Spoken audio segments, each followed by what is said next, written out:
Ni hao, halo semuanya, kembali lagi dengan Nubarta. Nonton bareng kita.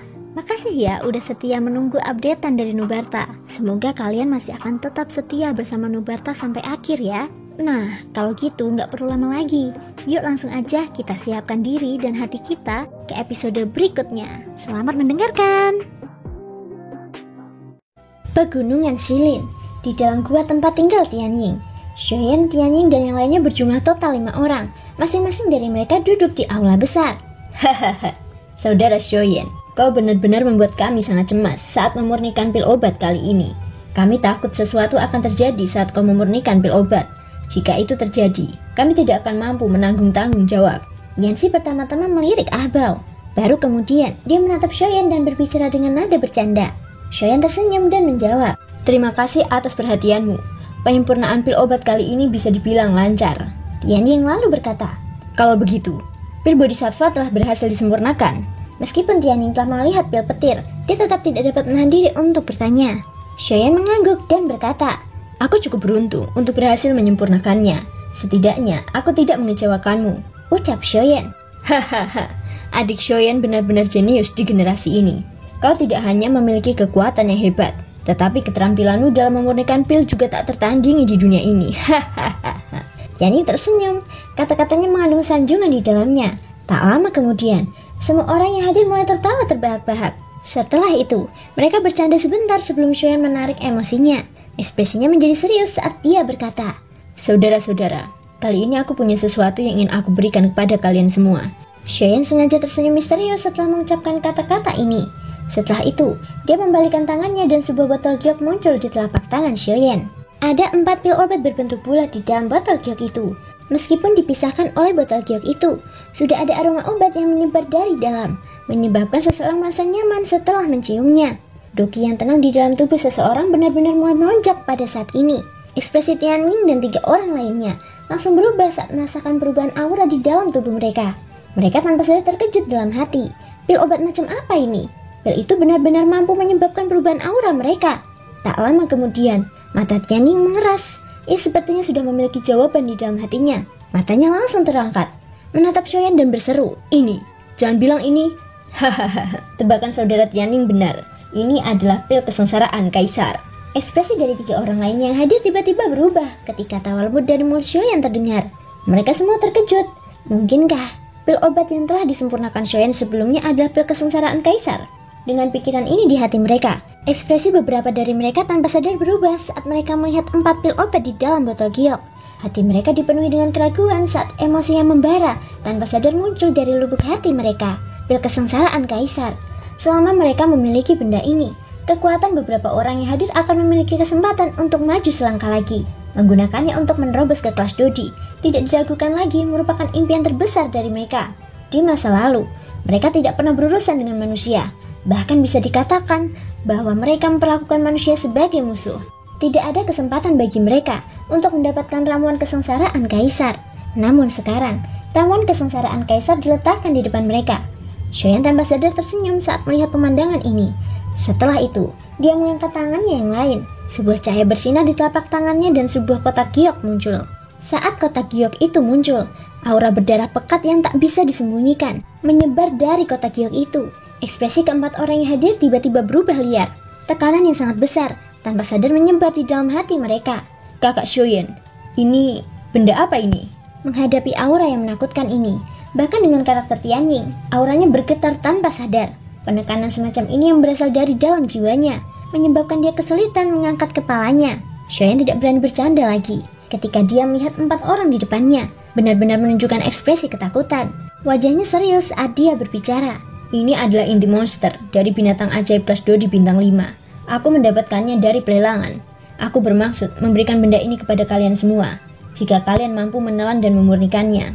Dengan bantuan pil kesengsaraan Kaisar ini, kekuatan kalian pasti akan dapat stabil di kelas Dodi bintang 1 untuk waktu yang singkat," ucap Shoyen. Sebuah pikiran terlintas di benak Shoyen. Lapisan tipis Doki menutupi permukaan kotak giok, menghilangkan tekanan aneh itu.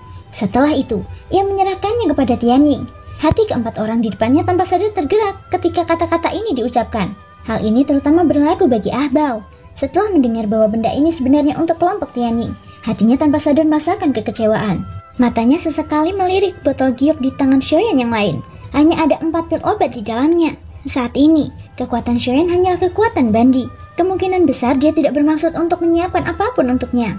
Awalnya, Ahbo menundukkan kepala lebih dalam ketika memikirkan hal ini.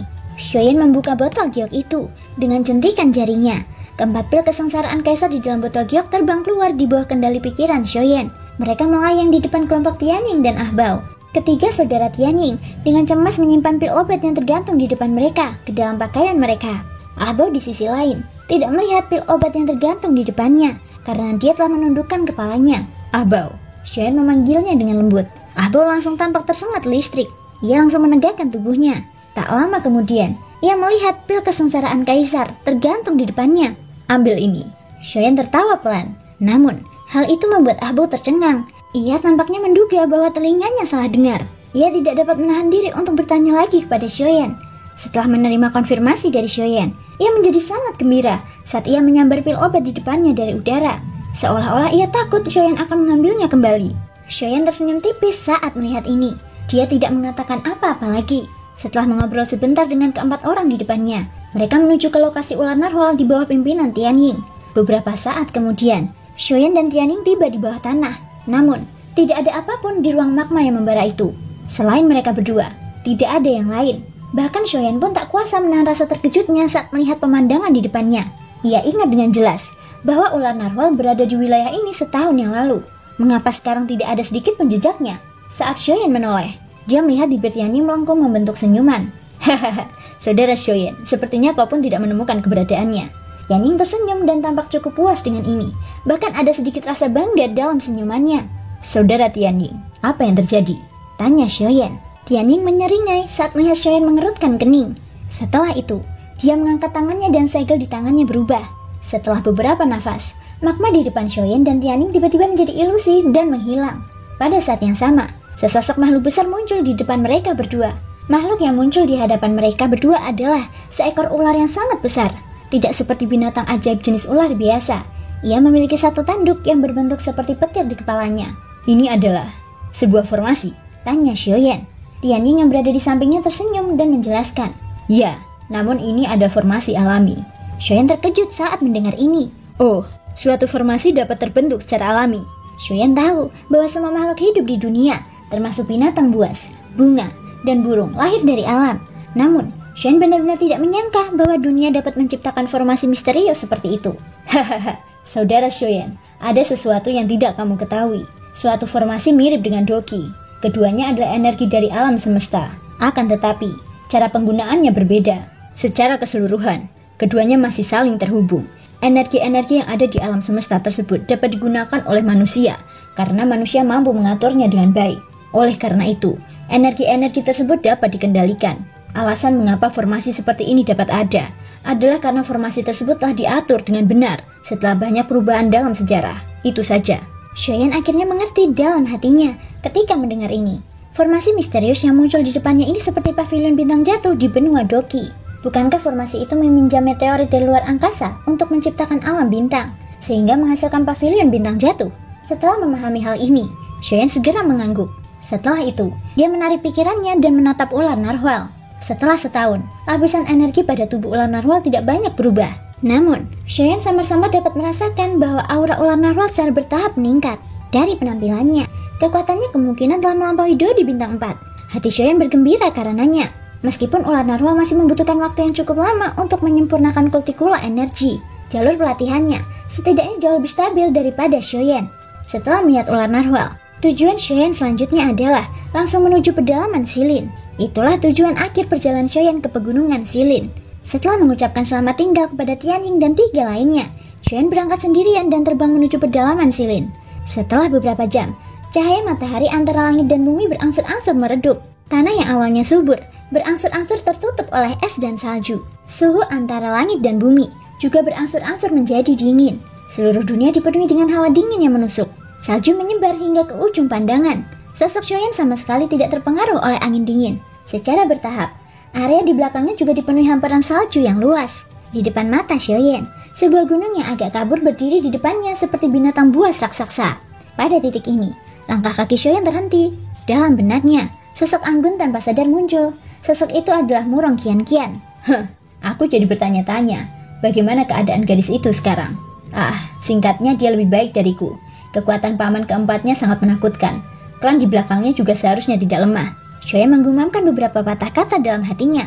Baru kemudian dia menarik pikirannya. Dengan jentikan tangannya, sebuah tablet giok seukuran telapak tangan muncul di tangannya. Itu adalah Qi Hanyu. Benda ini diberikan kepadanya oleh Long Bingshuang saat itu.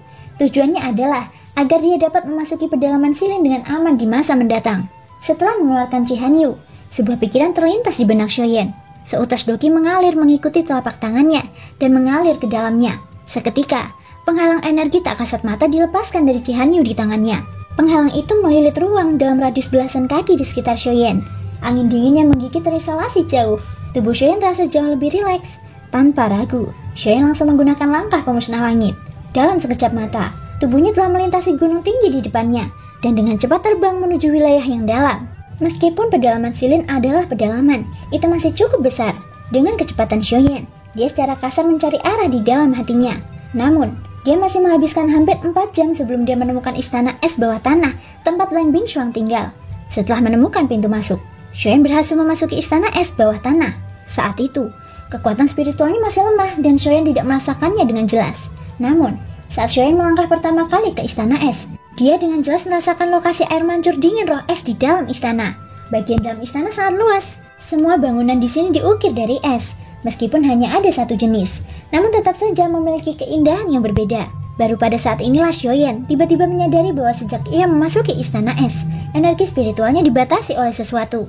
Dengan kata lain, dirinya saat ini hanya dapat mengandalkan petunjuk umum dalam ingatannya untuk menemukan mata air roh es. Di mana Long Bingshuang? Apakah dia bahkan tidak merasakan kehadiranku? Dengan keraguan di hatinya, Xiaoyan terus melangkah maju. Ukuran istana es ini melampaui imajinasinya. Dari awal hingga sekarang, dia telah berjalan mengelilingi istana es selama 2 jam. Selama waktu ini, ada banyak waktu ketika dia mencapai jalan buntu.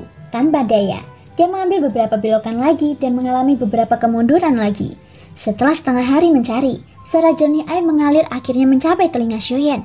Ini pasti air mancur roh dingin. Saat ia mendengarkan dengan seksama arah suara air, langkah kakinya bergerak cepat ke arah itu. Namun, pada saat tertentu, erangan lembut yang menyakitkan terdengar di telinga Xiaoyan. Dilihat dari suaranya, jelaslah itu seorang wanita. Tubuh Xiaoyan bergetar saat mendengar erangan itu. Dia mengalihkan pandangannya ke halaman di sebelah kirinya. Dia bisa dengan jelas mendengar erangan itu datang dari sana. Dari suara itu, Xiaoyan dapat dengan jelas mendengar emosi yang sangat menyakitkan. Xiaoyan berbelok ke halaman di sebelah kiri. Setelah memasuki halaman, Xiaoyan pertama kali mengajukan pertanyaan.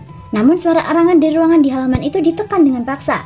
Jelas, masuknya orang luar seperti Xiaoyan secara tiba-tiba telah menyebabkan pemilik halaman menjadi sangat terkejut. Hilangnya suara erangan itu juga membuat Xiaoyan mengerutkan kening. Dia tidak berpikir terlalu banyak dalam hatinya saat dia melangkah maju dan membuka pintu kamar di halaman. Segera setelah itu, pilar doki yang menakutkan dengan cepat muncul di wajah Xiaoyan saat pintu dibuka. Jika tubuh orang itu tidak kesakitan saat ini, kemungkinan besar kepala Xiaoyan sudah terpisah dari tubuhnya. Disergap oleh pilar doki yang menakutkan ini, membuat hati Xiaoyan terkejut sekaligus geram. Tubuhnya berkelebat dan ia segera memasuki ruangan. Namun, tak lama kemudian, ketika Xiaoyan memfokuskan matanya dan melihat ke depannya, pemandangan yang muncul di depannya membuat tubuhnya langsung terkejut di tempat. Pada saat ini, di atas ranjang es di dalam kamar, sosok yang halus dan anggun meringkuk sambil gemetar hebat. Seluruh tubuhnya berubah menjadi biru es, seolah-olah dia adalah patung es. Melihat wajahnya, dia adalah penguasa pegunungan Silin, Long Bingshuang. Pada saat ini, penguasa bermartabat dari pegunungan Silin tampak lemah seperti orang mati. Kemungkinan besar serangan yang dia gunakan untuk menyerang Xiaoyan sebelumnya sudah merupakan langkah terakhirnya. Dari posisi Xiaoyan, dia dapat melihat dengan jelas bahwa saat ini ada air mata yang terus menetes dari sudut mata wanita cantik luar biasa ini. Xiaoyan tidak bisa menahan diri untuk tidak sedikit terkejut. Apa sebenarnya yang terjadi padanya? Seketika, saat Long Bingshuang tak kuasa menahan erangan pelan dari hidungnya, Xiaoyan buru-buru tersadar. Ia buru-buru melangkah maju dan tiba di depan Long Bingshuang. Di bawah tatapan mata Long Bingshuang yang tak berdaya dan penuh perjuangan, ia menggendong tubuh Long Bingshuang yang sedingin es. Setelah itu, ia buru-buru mengeluarkan pakaiannya sendiri dari cincin penyimpanannya dan membentangkan di atas hamparan es. Baru kemudian, ia menurunkan tubuh Long Bingshuang yang rapuh. Dengan jentikan jarinya, nyala api yang indah melesat keluar dengan cepat. Suhu seluruh ruangan langsung meningkat pesat. Setelah melakukan semua ini, Xiaoyan mengabaikan tatapan mata Long Bingshuang yang berusaha melawan dan meraih pergelangan tangan Long Bingshuang. Dengan sebuah pikiran, api surgawi di tubuhnya mengalir melalui meridiannya dan memasuki tubuh Long Bingshuang dari telapak tangannya. Pada saat ini pula, energi yang lebih dingin dalam tubuh Long Bingshuang bagaikan seekor binatang buas, langsung menelan api surgawi yang baru saja disatukan Xiaoyan ke dalam tubuhnya. Perubahan mendadak ini menyebabkan Xiaoyan tanpa sadar mengeluarkan erangan teredam. Xiaoyan sekali lagi mencengkram pergelangan tangan Long Bingshuang dan menggertakkan giginya. Api surgawi yang lebih ganas mengalir ke tubuh Long Bingshuang di bawah kendali Xiaoyan. Tangan Xiaoyan yang memerah karena kedinginan masih memegang erat pergelangan tangan Long Bingshuang. Dia tidak peduli dengan perlawanan Long Bingshuang. Api surgawi di dalam tubuhnya mengalir deras ke tubuh Long Bingshuang berulang kali, tetapi ditelan oleh es aneh itu. Brengsek, apa yang sedang terjadi? Setelah beberapa kali mencoba tanpa hasil, hati Xiaoyan tanpa sadar menjadi agak cemas. Meskipun hubungannya dengan Long Bingshuang tidak dapat dianggap baik, Long Bingshuang pernah menyelamatkan hidupnya. Xiaoyan harus membantu Long Bingshuang menyelesaikan masalah ini hari ini, apapun yang terjadi. Pak Tuagu, lihatlah apa yang terjadi. Xiaoyan tidak punya pilihan selain menaruh semua harapannya pada Guyo. Hei, dasar bocah nakal, kau memaksakan masalah ini padaku lagi. Guyo tertawa dan memarahinya. Setelah itu, dia memisahkan sedikit energi spiritualnya dan menyuntikkannya ke tubuh Long Bingshuang melalui lengan Xiaoyan. Seperti kata pepatah, dalam menghadapi kekuatan absolut, perlawanan api apapun tidak ada gunanya. Sama seperti sekarang, ketika gumpalan energi spiritual Guyo disuntikkan ke tubuh Long Bingshuang, udara dingin yang awalnya mengancam itu surut dengan cepat. Udara itu tidak lagi mendominasi seperti saat menghadapi api surgawi Xiaoyan. Energi spiritual Guyo berputar mengelilingi tubuh Long Bingshuang sekali sebelum ditarik kembali. Namun, apa yang dikatakan Guyo selanjutnya membuat wajah Xiaoyan menjadi muram. Situasi gadis kecil ini saat ini tidak terlalu optimis. Suara Guyo terdengar agak berat. Dari titik ini saja, Xiaoyan bisa merasakan keseriusan situasi ini. Pak Tuagu, apa yang terjadi padanya? Alis Xiaoyan berkerut erat. Terlepas dari apakah itu berdasarkan emosi atau alasan, dia tidak bisa duduk diam dan tidak melakukan apapun tentang masalah ini. Apakah kamu masih ingat mengapa gadis ini menginginkan pil bodhisattva? Xiaoyan sedikit tertegun. Kemudian, seolah-olah dia telah memikirkan sesuatu. Dia mengangkat alisnya dan berkata, apakah itu racun dingin di tubuhnya? Tanya Xiaoyan. Benar sekali. Aku khawatir. Gadis ini sudah terluka cukup lama. Dia sudah menundanya cukup lama. Selain itu, tempat ini memang sangat dingin sejak awal. Racun dingin itu berkobar lagi dan lagi. Semakin lama semakin parah. Sekarang, dia tidak dapat menahan kekuatan racun dingin itu dan hanya bisa membiarkannya menyebar. Nada bicara Guyo serius saat menjelaskannya kepada Xiaoyan. Ekspresi Xiaoyan berubah tanpa sadar setelah mendengar ini. Tidak disangka, racun dingin di dalam tubuh Long Bingshuang ternyata lebih menakutkan dari apa yang dia duga. Biasanya, ketika Long Bingshuang muncul di hadapan orang lain, dia selalu memiliki aura yang kuat dan mendominasi, yang membuat orang lain merasa takut padanya. Namun, siapa yang tahu rasa sakit yang hebat dan tak tertahankan seperti apa yang dia tanggung di balik penampilannya yang kuat. Demi melindungi pegunungan Silin, Long Bingshuang telah menanggung banyak hal sendirian. Memikirkan hal ini, Xiaoyan tidak berani ragu lagi. Dengan gerakan telapak tangannya, dia segera mengeluarkan pil bodhisattva dan memberikannya kepada Long Bingshuang. Tunggu. Pada saat ini, Guyo tiba-tiba berbicara untuk menghentikan Xiaoyan. Racun dingin di dalam tubuh gadis ini telah terkumpul hingga tingkat yang tak terbayangkan. Kemungkinan besar akan sangat sulit untuk membasminya sepenuhnya hanya dengan pil bodhisattva. Tidak akan banyak gunanya jika kamu memberikannya padanya sekarang, ucap Guyo. Xiaoyan buru-buru menarik tangannya yang terulur setelah mendengar kata-kata Guyo. Dia mengerutkan kening dan buru-buru bertanya kepada Guyo dalam hatinya. Lantas apa yang harus saya lakukan? Ucap Xiaoyan. Cara terbaik sekarang adalah menggunakan api surgawi untuk menyehatkan tubuhnya. Setelah racun dingin sedikit ditekan, gunakan pil bodhisattva untuk membasmi bahaya tersembunyi sepenuhnya. Kata-kata Guyo baru saja terdengar ketika Xiaoyan tiba-tiba merasakan kepalanya membengkak. Gelombang informasi melonjak ke dalam pikiran Xiaoyan. Metode yang diberikan Guyo kepadanya adalah menyuntikkan api surgawi ke beberapa titik di tubuh Long Bingshuang yang racunnya dinginnya paling lemah. Ini akan menghilangkan racun dingin di dalam tubuhnya dalam waktu sesingkat-singkatnya. Namun, setelah Xiaoyan dengan cermat mengatur informasi dalam pikirannya, wajahnya tanpa sadar menjadi panas mendidih. Selain kepala, ada juga leher, jantung, dan perut bagian bawah. Tempat pusaran itu berada. Beberapa titik ini sangat penting bagi tubuh manusia, dan juga merupakan tempat di mana energi seseorang paling melimpah. Secara logika, tidak ada yang salah dengan informasi yang diberikan Guyo kepadanya. Namun, letaknya membuat Xiaoyan merasa sedikit malu. Beberapa titik ini tidak diragukan lagi merupakan bagian tubuh wanita yang paling sensitif. Begitu dia menyentuhnya, Xiaoyan tidak berani membayangkan apakah wanita ini akan mencabik-cabiknya dalam kemarahan setelah dia pulih.